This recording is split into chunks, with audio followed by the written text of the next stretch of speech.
Vous voulez un scoop?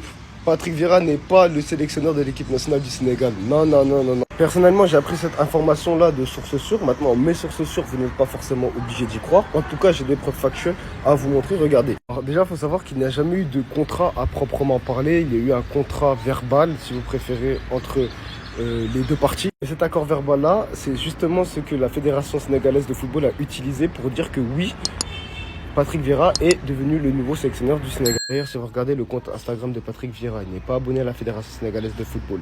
Il n'a pas liké le post de la fédération. Il n'a pas fait de post, il n'a pas fait de story, il n'a pas fait de republication. Il n'a pas mis de bio, il a absolument rien fait. Alors c'est fourbe, hein, mais quand vous regardez le communiqué fait par la Fédération sénégalaise de football concernant la venue de Patrick Vieira, vous verrez à la toute fin, ici, les échanges relatifs aux modalités administratives et contractuelles de sa prise de fonction se poursuivent entre les parties. La date de la présentation officielle du nouveau sélectionneur national ainsi que les prochaines étapes de son installation feront l'objet d'une communication ultérieure. Autrement dit, à l'heure actuelle, rien d'officiel. Et vous savez pourquoi rien n'est officiel à l'heure actuelle? Parce que Patrick Vieira voulait venir avec son staff, le staff avec lequel il a l'habitude de travailler, auquel il fait confiance parce qu'il a travaillé avec eux dans de nombreux clubs. Et la Fédération sénégalaise de football s'y oppose. Ils veulent absolument faire en sorte que Patrick Vieira vienne avec un staff uniquement local. Pourquoi ils ne veulent pas payer des locaux? Tout simplement parce que les locaux sont beaucoup plus faciles à ne pas payer que les étrangers. Et on revient au combat de base. Voilà, une fédération de merde, une fédération de personnes qui pensent à eux avant de penser à la fédération, tout simplement, et à notre football. On a entendu récemment dans les médias que le nouveau coach du Sénégal, Monsieur Vieira, souhaiterait désigner un nouveau capitaine pour la tanière. Donc moi, je vous pose la question, les gars. Pour vous, qui doit être le prochain capitaine de la sélection sénégalaise après le très grand ministre de la Défense, Kalidou Koulibaly? Moi, je vais vous donner mon avis. Tout d'abord, moi, j'ai retenu ces quatre-là. Pour moi, ces quatre-là sont légitimes d'être les prochains capitaines de la sélection sénégalaise. Pourquoi? Parce que pour moi, ces quatre mecs-là, qu'ils aient le brassard ou pas, ils ont un comportement de leader sur le terrain, que ce soit leader technique, mais aussi leader moral. Voilà, quand les autres joueurs sont un peu en dessous et tout, ces gens n'hésitent pas à parler sur le terrain. Et en plus de ça, ces mecs-là déçoivent très, très rarement. Donc d'abord, si je commence avec Crépin Diatta, je sais qu'il y a beaucoup de mecs qui veulent que Crépin Diatta soit le capitaine, etc. Moi, Crépin Diatta, c'est mon chouchou. Sauf qu'à l'instant T où je fais la vidéo là, pour moi, il ne peut pas être capitaine. Pourquoi? Parce que sa situation en club reste dans le flou. Aujourd'hui, si tu veux être capitaine de la section sénégalaise, tu dois être titulaire en club. Et là, pour l'instant, Crépin Diatta n'a toujours pas de club. Tu dois être titulaire en club, tu dois jouer. Parce que en fait, c'est ça qui va ramener ta légitimité. Quand tu vas donner des consignes à tes coéquipiers, voilà, ils vont pas se dire, mais lui, vas-y, les capitaines, il me donne des ordres alors qu'en club, il joue même pas.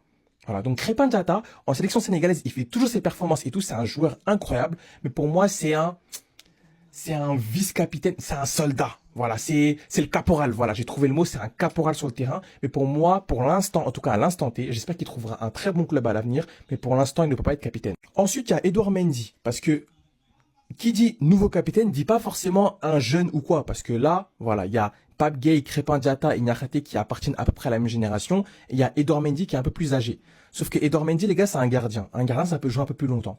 Edouard Mendy, il peut jouer la prochaine CAN. Il est encore performant. Même en club, il performe et tout. C'est un leader sur le terrain, etc. Donc, il pourrait être capitaine.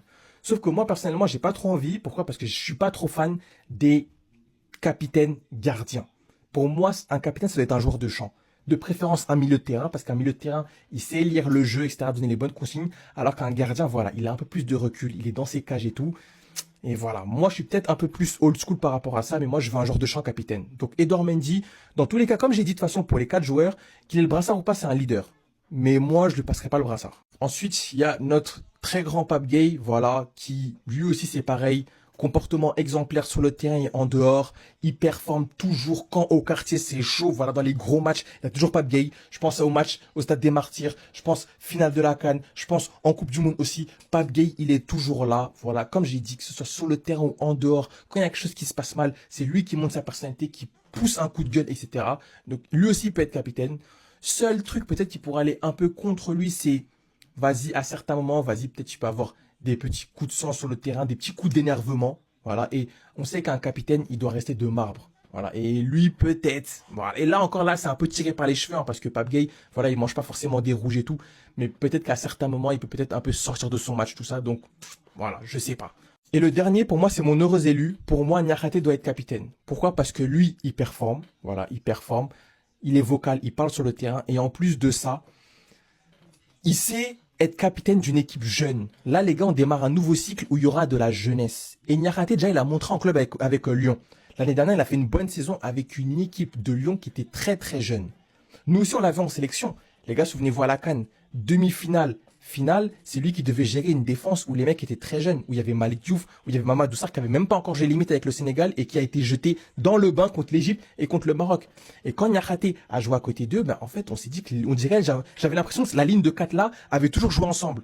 Donc Niakhaté, non seulement c'est un leader en interne, voilà, il sait parler, surtout, aussi c'est un très bon ambassadeur pour le Sénégal, il pourra attirer de nouveaux joueurs, etc. Mais voilà.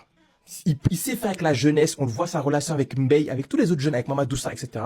Donc moi je pense que dans le nouveau cycle qu'on commence avec coach Vieira, Niakhaté doit être le capitaine du Sénégal. Dites-moi ce que vous en pensez.